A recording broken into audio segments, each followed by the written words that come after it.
together so long, so close to each other's beauty. It's so sad, makes me feel so bad. I can't stand by anymore. Gonna sing about it. Gonna sing about it. Gonna sing about it. Gonna sing it when I feel like crying. When I'm uncomfortable and don't know why yet. When I am guilty. Hi everyone, welcome to this new video interview series called Rising Voices, where we'll be having conversations about diversity, equity, inclusion, and how to make meaningful change and have open conversations about these topics in the choral community. We've got a subtitle for this first iteration of Rising Voices. So we're subtitling this Black Voices Matter. And with me, we have our co-host for this series, Alexander Lloyd Blake. Hi, Alex. How are you doing? Doing well. How are you? I'm doing great. I just want to say that I really admire the ways that you are able to bring conversations about social change into your music and just to produce such inspiring art. So I'm really looking forward to this chance to have conversations with you. Thank you. Honored for the opportunity. Awesome. So my name's Mike Rowan. I'm the Associate Director of Communications at Chorus America. Also want to let you know I use he, him pronouns. And pronouns, if you're not familiar with those, that might be something, for one of these future conversations. But Alex, is there anything that you'd like to say about your roles, the hats that you wear in the choral community? Sure. The couple, yes. So, hi, my name is Alex, Alexander Lloyd Blake, but I go by Alex. I also use he, him pronouns. I'm an associate conductor with the National Children's Chorus. I'm the director of classical choirs at the Los Angeles County School for the Arts, and I'm the founding artistic director of Tonality. So as I mentioned, the title of this series is Black Voices Matter. And a major reason why is because Alex is the co-author and a big champion of something called the Black Voices Matter Pledge. And I think it's going to be a great framework for this series because, for many reasons, but, because it gives actionable steps of so many things that we can do, if you are a choral conductor, if you are a music educator, if you are a composer, if you are a service organization like Chorus America. So we'll definitely be talking about things that I can do and we can do better. And, also that it names, Black people specifically, but it's also so much broader than that. And there's so many universal lessons that we can take from that. The origin of the pledge started when we started to see more statements around Black lives after the murder of George Floyd. And it seemed like every organization was getting on board with announcing their place in this conversation. And the statements, while somewhat appreciated, kind of stopped at the awareness of the situation. And so I remember talking to some colleagues and just saying, the statements are great, but what is actually going to happen to see a change and a new realization? And so after that, I was recommended to form a group of people. And then that was the beginning of the conversations that led to this pledge, and kind of taking, like you said, each facet of our choral field and some steps really toward working to a new future for what choral music can be as we try to represent, and validate so many identities. Absolutely. And I'm so grateful for all that work that you've done in helping to bring this forward. This is our first conversation. So it's the two of us. We just sort of like wanted to start out with that.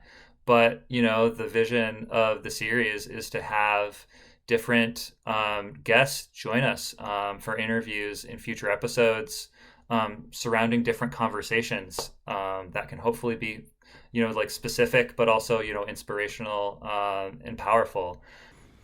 Yeah, I think the steps in the pledge specifically are kind of first steps. Our thought was, what can people do now? It's going to be kind of hard to really overturn or to change in an extreme way, but I think there are certainly different aspects of our field and the work that we do that we can start to change immediately.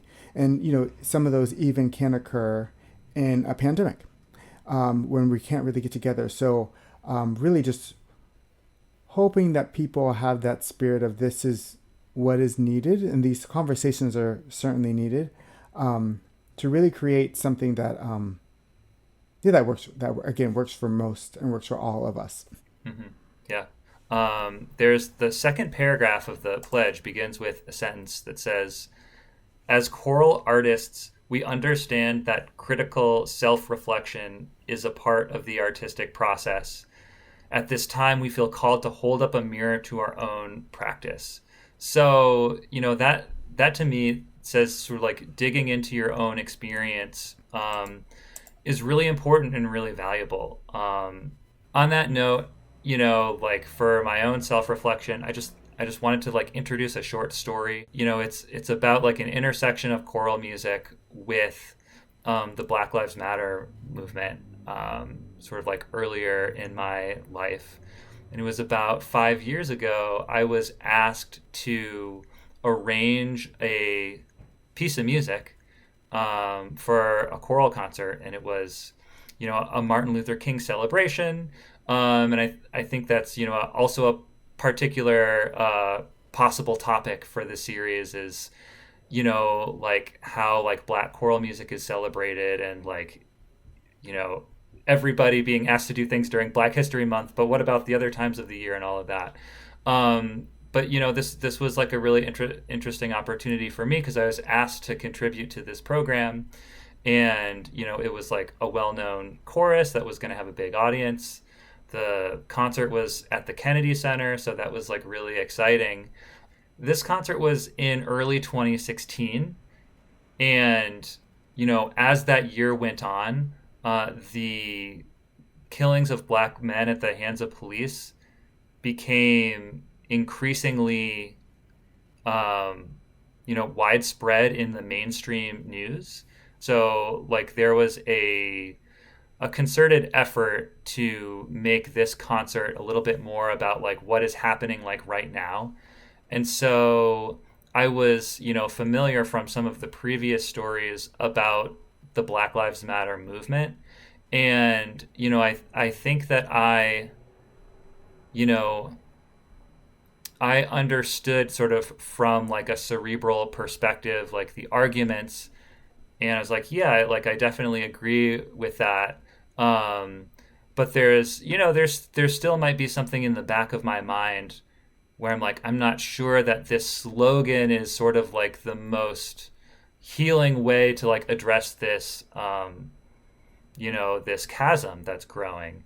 But when I, arranged this piece, it forced me to do like more research, and to wrestle with the issue more. So that was a personal moment in my life where I think choral music had a big impact on how I felt about that, and also gave me an opportunity, to try to address it.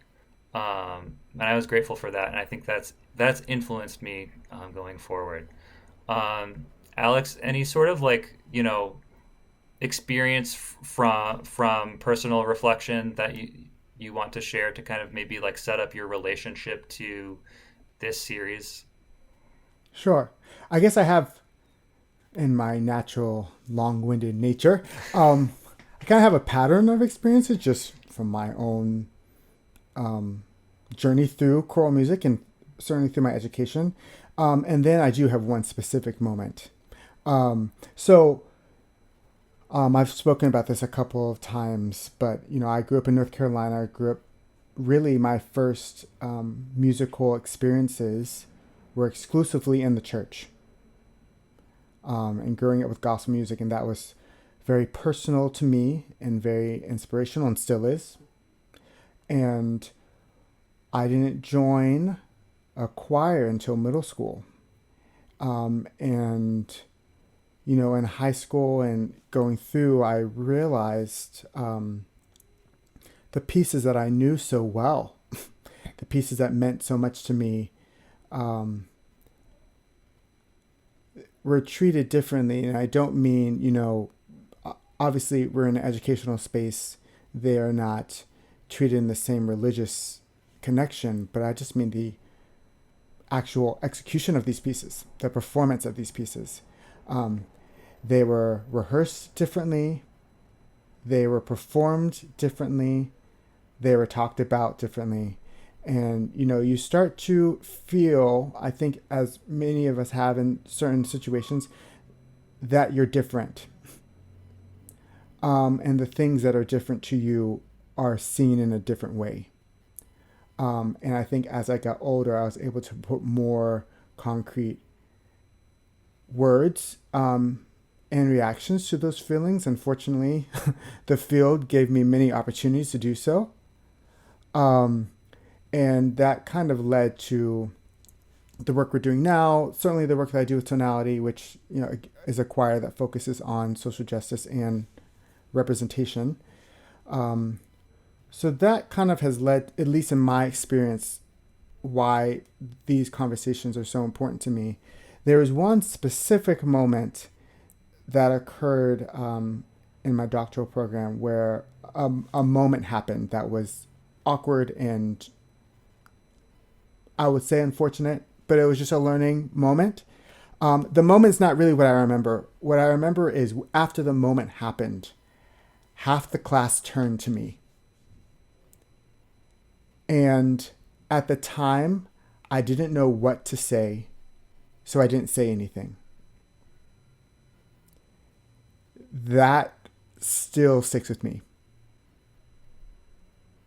And I think there was an opportunity, luckily not lost, because I was able to bring that instance up again, and then there was a conversation that happened. But kind of making sure that, in the places where I'm looked at or not looked at this point, to talk about the things that need to be talked about, and really to not let discomfort or not letting the right words be a hindrance to speaking for what's right, or at least interrupting a moment where something is wrong.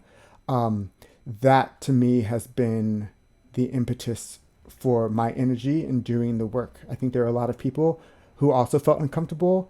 And since at that time Tonality had started, I had mentioned some of these things before, people wanted to have these, what do we do? Kind of, I saw, at least I interpreted that moment as. And so I think, that's kind of where I see these conversations, and hopefully a lot more happening.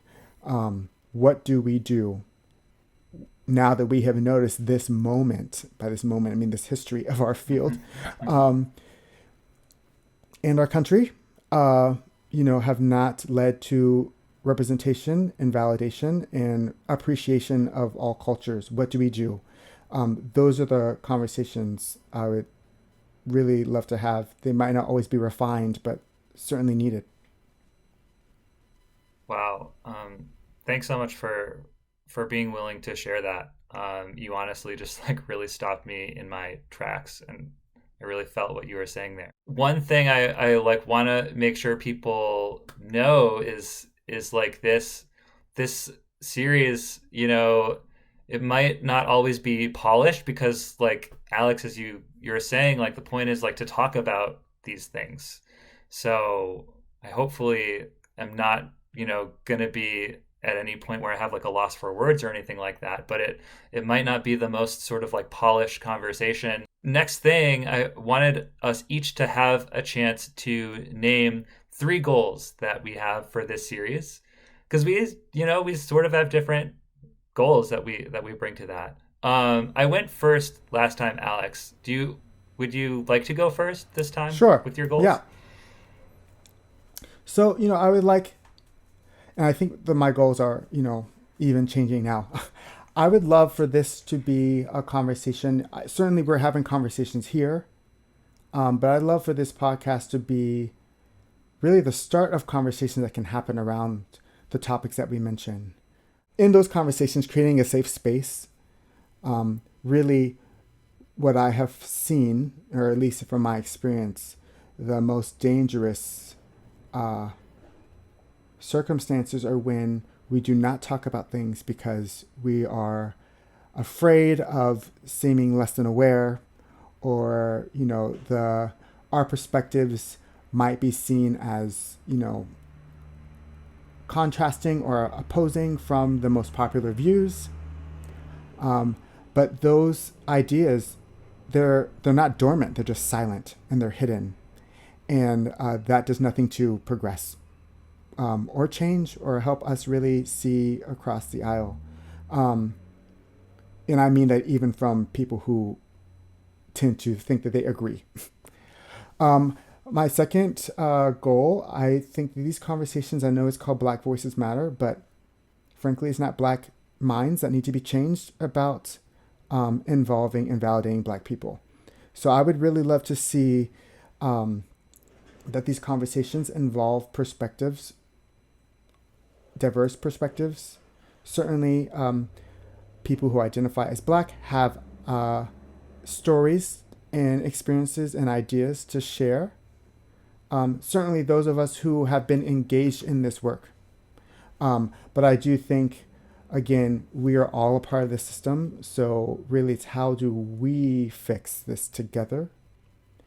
And then the third goal is really to come up with ways of creating a new reality. I think, we're not talking about coming back to finding our way back to the system that we had that worked for everyone. What we're doing and what we're trying to create is something that we've never seen before. And so that takes an awareness and a humility and a communal, encouraging spirit. But it's going to take a lot of work to try to untie the things that we have considered so necessary and essential for our field to identify itself, how those things can change and broaden to include more people. That's wonderful. Thanks, Alex. My first goal for the series is to include a wide range of folks in the different sectors of the choral community. And this is something I mentioned earlier, but I think it's important, to, include, not just conductors, but administrators, and not just school teachers, but church musicians, and, board members and composers. And there's so many corners of the choral field.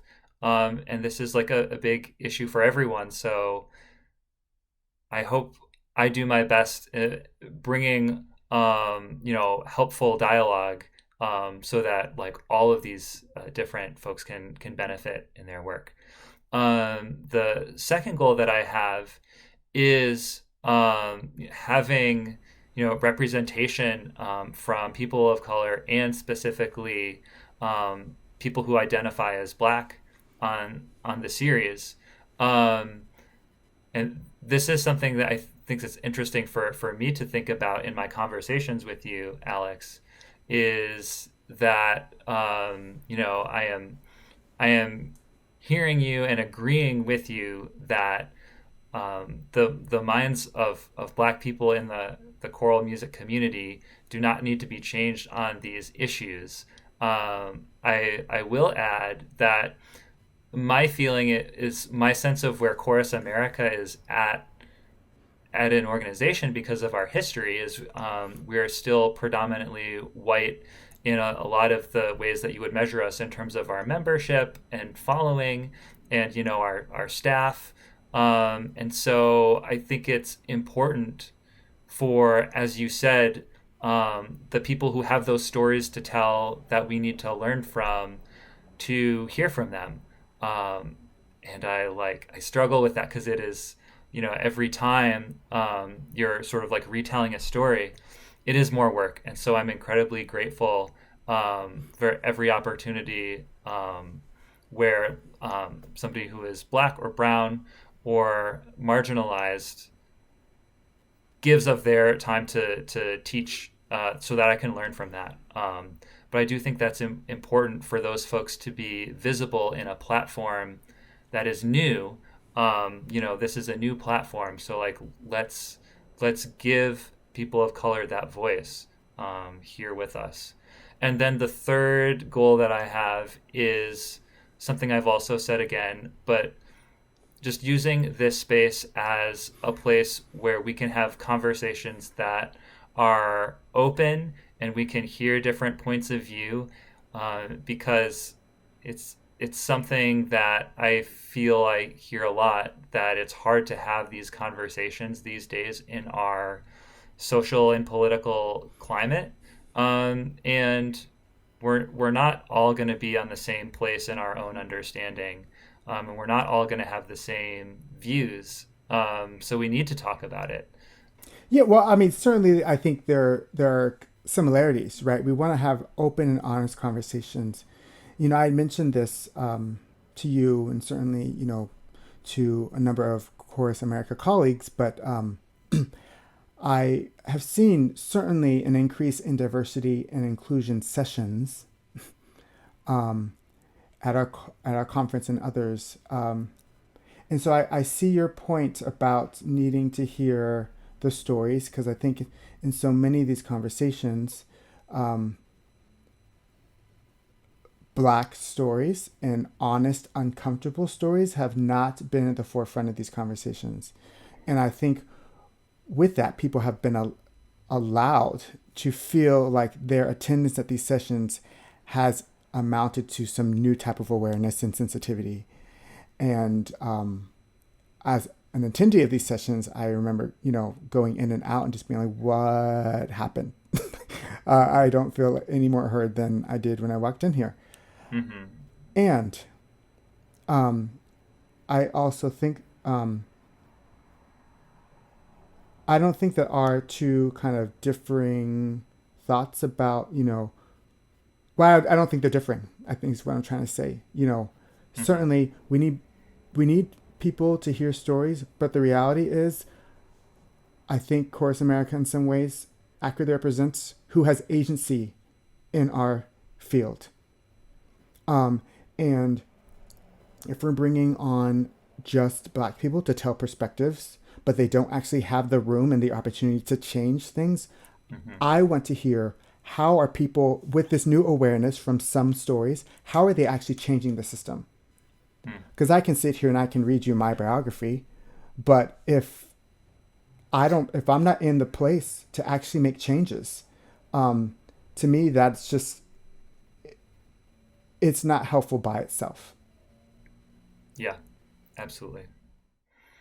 Well, yeah, and that would be a disservice. This is about how can we make change and make change together, with everyone.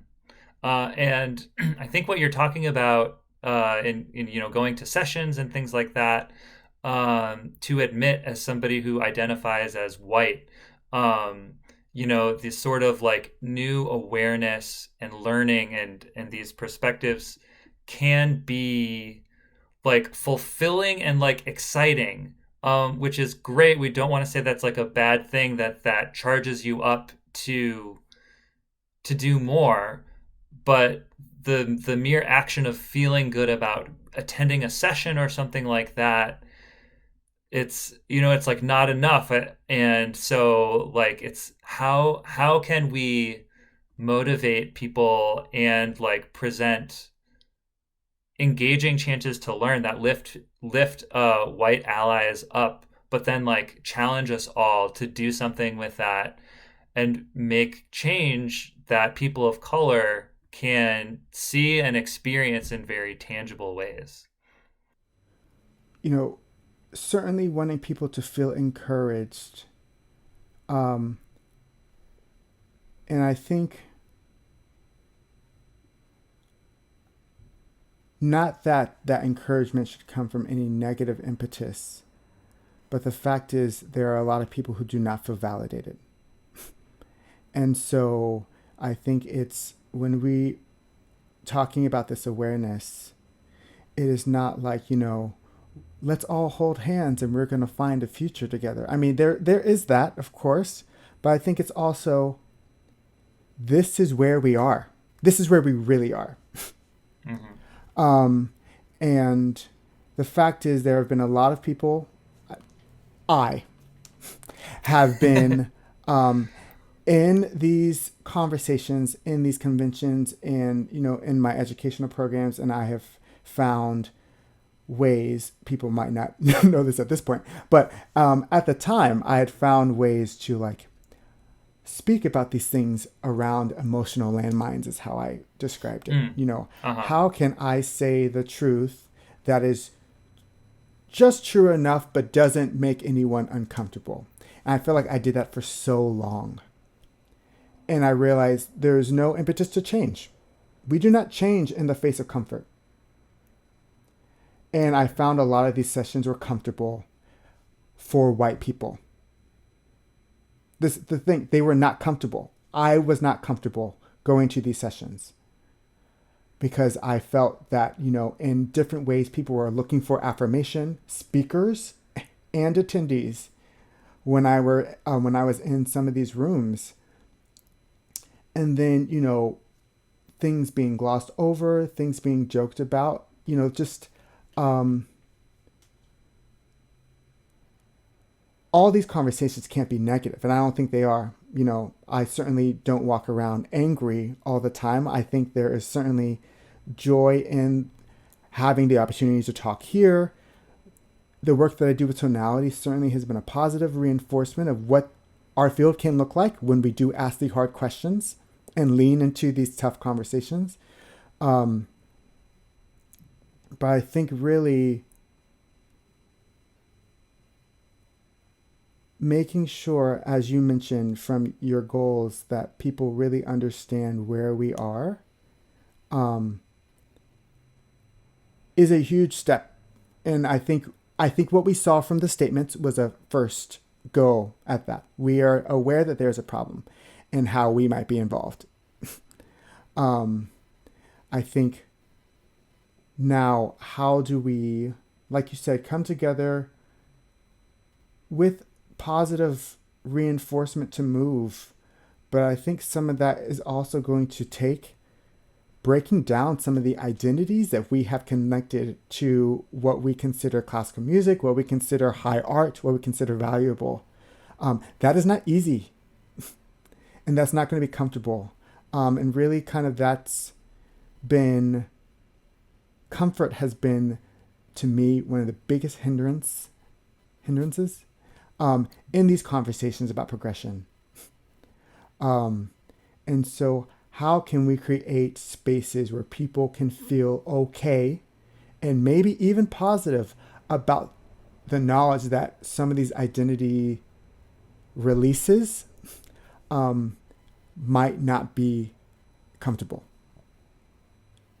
We all sort of have different conceptions of our limits of what we can give up, and like identity is a really hard thing to give up. It is. If we could really intently find how we are connected, and then instead of coming to, well, I need to release this part, it's kind of, these are the things I get to celebrate. Choral music is a way I get to celebrate my culture. Some people feel that a lot more. It's can I be aware enough to see this is how I am validated in this field? Can I create the same experience for multiple identities? And so I almost feel like it might not even need to be a release, but just more of awareness of how do you benefit, and can those benefits be extended across the board?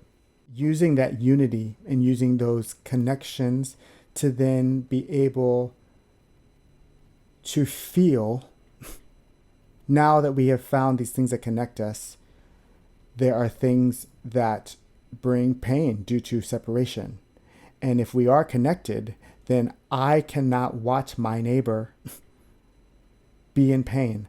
I can really kind of, as you mentioned, the Black Voices Matter speaks about Black voices, but as I started to become aware of the ways I was feeling in choral settings, I started also being aware of how other people and other identities were also being treated. And the conversations that I was having was just reflected in other people, in other groups. And so really, I think, again, to your point, bringing on different people helps us spread that awareness. But then the statements were awareness. So how then do we move? How do we get there? We all really recognize through different perspectives, through these interviews and different stories, and then the people who are in the places to make change. How do they take that new awareness and turn it into actionable steps?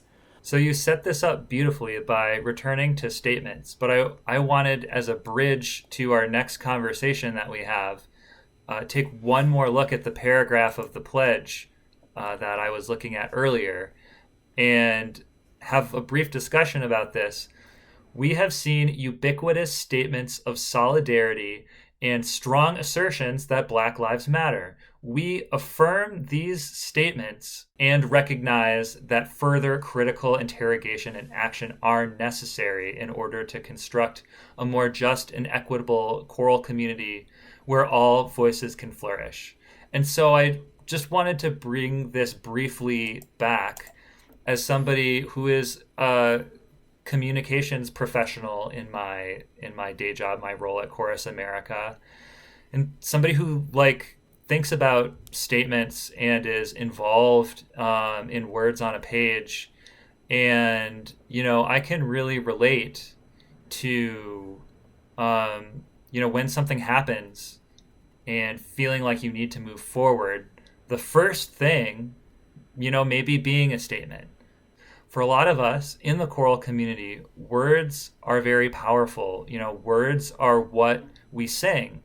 Words are what poets and songwriters write, and what composers set, and how carefully you think about those things yourself, and how words really do matter. Is there any sort of vital part of a statement or something that can redeem it, even if it feels like going through the motions? Is there something that feels like it can turn it from sort of kind of like a baseline statement into something that feels really on point? Words are important. Words also come with context. And so I think, again, just thinking, in our choral world and other, I'll start there. When we mention words and we mention some of these words come with program notes. These words have, specific and very articulate explanations around why those words are chosen, and what those words mean, and who wrote the words, in certain aspects of our choral field. And in other aspects, those words are assumed. The experiences totally disappear.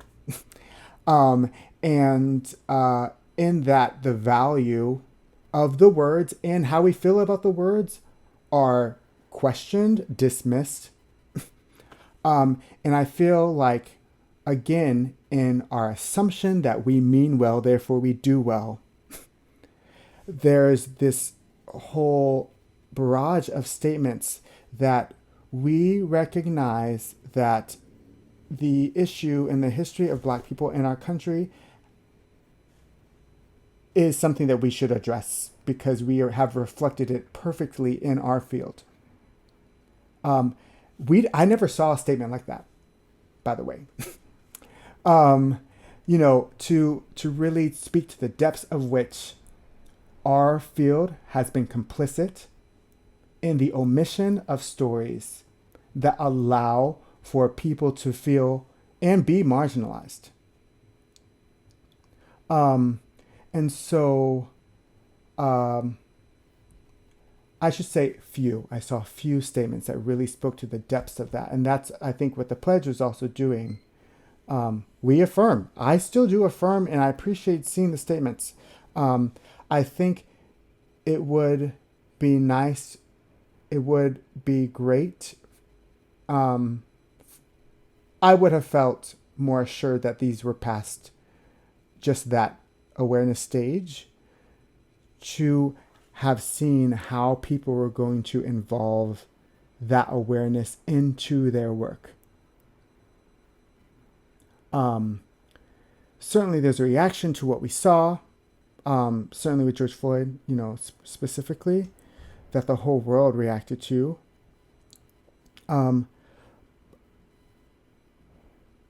But white-led institutions finally acknowledging that Black people have been mistreated, there's very little to assuage people who've been aware of the mistreatment of certain populations. And so I think, to me, the fear was that, as I've seen again in some of these conferences, just the acknowledgement that there is inequality was not going to be the final step. And because we've seen this in so many ways, why should I or others assume that this was going to be any different? And so I think really, along with the statements, and if the statements at the first is where people are, I totally understand that not everyone has been engaged in these conversations. Obviously, that's why we're engaging them now. So how can organizations follow up to say, along with this statement, these are the things that we are planning to do. These are the mandates that we are making. These are the goals that we are setting. I've seen organizations, people have responded to the pledge with their actionable steps. And I think, to me, that is what will help. Again, I don't want to speak for everyone. That's what will help me feel more comfortable. And more confident that we're actually going to see change, is to actually see the steps that are being taken. Because at this point, there is no reason to assume that people's awareness is going to turn to action, because we haven't seen it before. Thanks for sharing all that, Alex. And I'm going to do my best to dig in, to be a part of making actionable changes. I really appreciate you sharing that. And something, you said it so well. Something I should have said, it's like, if you put out a statement, maybe it was great, maybe it left something to be desired, maybe it was in between, like, that's done, we did it, it's like, it's okay, or it is what it is, and like, now is the time to keep going beyond that. And I think that's where we're going to go next. So thank you all for listening. We hope that you will stay part of this series. We're planning on having one conversation a month that is released, but we don't want those to be the only conversations. So, please do subscribe to YouTube, but please comment. Please let us know how you're feeling, what you want to talk about, how I can do a better job of trying to represent the topics we should be talking about to make that change. and to make marginalized people more visible and represented and more comfortable. So we'll sign off for now. Alex, thank you so much. I'm really excited for these future conversations. Same here. Thank you.